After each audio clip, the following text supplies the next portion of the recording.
Bonjour à tous et bienvenue sur CNews Info. C'est un séisme politique et judiciaire qui secoue Madagascar ce matin.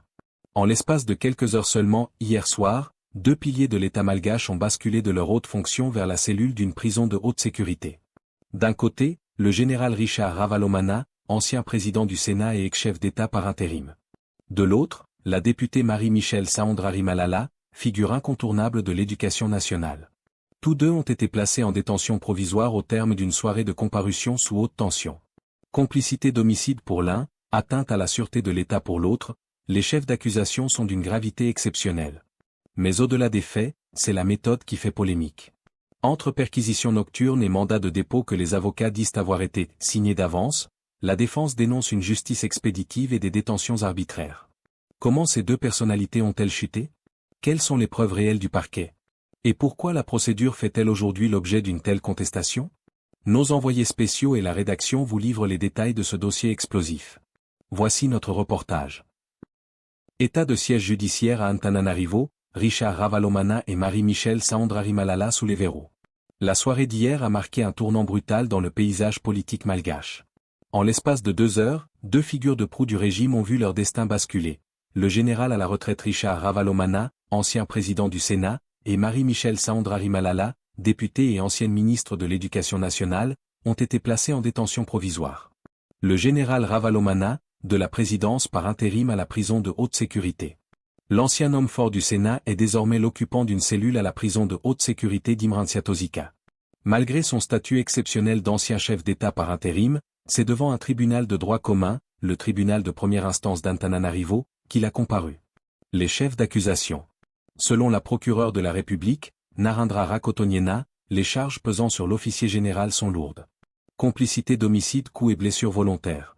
La justice lui reproche d'avoir donné des ordres et des consignes aux forces de l'ordre pour l'usage de la force contre des manifestants lors des mouvements de septembre et octobre dernier. Bien que les faits se soient produits durant son mandat à la Chambre haute, la justice estime qu'il ne relève pas de ses fonctions institutionnelles, justifiant ainsi une procédure ordinaire. Saondra-Rimalala, une détention dénoncée comme arbitraire. Pour l'élu de Fianarantsoa, le dénouement s'est joué à la Cour suprême d'Anosi. Transférée à la maison centrale d'Avaradrano, en Boïdrabibi, elle fait face à une accusation gravissime, atteinte à la sûreté de l'État. Un dossier basé sur des renseignements. L'accusation soutient que la députée aurait financé des individus pour fomenter des troubles en octobre 2025. Cependant, la défense, menée par Maître Nikes Chen, pointe des failles béantes dans le dossier. Perquisition infructueuse. La police suspectait la présence de milliards d'ariari destinés au financement de troubles, mais rien n'a été trouvé le 4 janvier dernier. Absence d'enquête matérielle, ses avocats affirment qu'elle a passé ses derniers jours de garde à vue à la brigade criminelle sans même être interrogée sur le fond. Nous avons vu un mandat de dépôt déjà signé avant même que notre cliente ne soit entendue par le juge. Maître Nikes Chen. Des procédures sous le feu des critiques. Les deux affaires, bien que distinctes, partagent un climat de tension procédurale extrême. Les avocats des deux parties dénoncent des méthodes qu'ils jugent attentatoires aux droits de la défense. Tableau récapitulatif des détentions. Personnalité. Lieu de détention. Statut de la procédure. Principale accusation. Général Ravalomanana. Prison de haute sécurité, Imrantsiatozika. Mandat de dépôt, TPI. Complicité d'homicide. Saondra-Rimalala. Maison centrale d'Amboïdrabibi. Mandat de dépôt, Cour suprême. La suite judiciaire. La défense de Marie-Michelle Saondra-Rimalala a déjà annoncé son intention de faire opposition dès aujourd'hui, dénonçant une violation flagrante du principe du contradictoire.